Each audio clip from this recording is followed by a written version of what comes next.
क्या आपको पता है भारत आज के भारत से भी बड़े भारत पे राज्य किया है? जी हाँ, सच सुना आपने। आखिर कैसे बना इतना बड़ा साम्राज्य?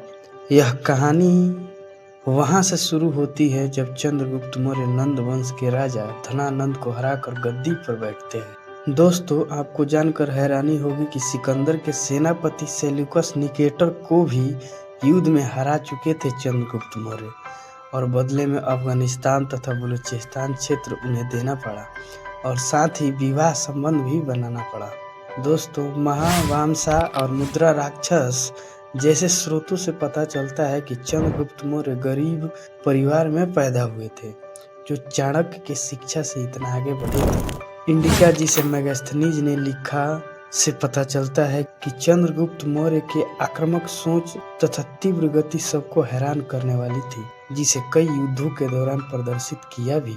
इनका साम्राज्य लगभग मध्य भारत तथा उत्तर भारत और अफगानिस्तान और पाकिस्तान तक फैला था।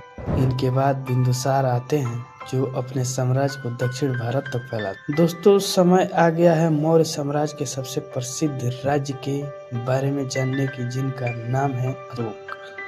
इनका जन्म 304 ईसा पूर्व था। कई ग्रंथों में राजा कहा, तो कई ग्रंथों में इन्हें महान कहा गया।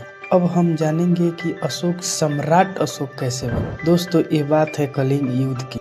वैसे जो लोग कलिंग नहीं जानते, उन्हें मैं बता दूं, कलिंग उस समय एक राज्य था जिसे आज उड़ीसा कहा जाता। अब वापस टॉपिक पे आते हैं। जब यह युद्ध हुआ तो अशोक विजयी हुए, और इस युद्ध में हुए नुकसान को देखकर अशोक का मन परिवर्तन हो गया और उन्होंने बौद्ध धर्म को अपनाया और साथ ही युद्ध न करने की बात करने लगे, और किया भी। उन्होंने धम्म की नीति शुरू की, जिसका मतलब था अहिंसा, सभी धर्मों का सम्मान, प्रजा की भलाई। अशोक के समय मौर्य साम्राज्य अपने पीक पर था। यह दक्षिण भारत से लेकर उत्तर भारत तथा अफगानिस्तान, म्यांमार तक फैला था, जो आज के भारत से भी बड़ा था, जिसे कंट्रोल किया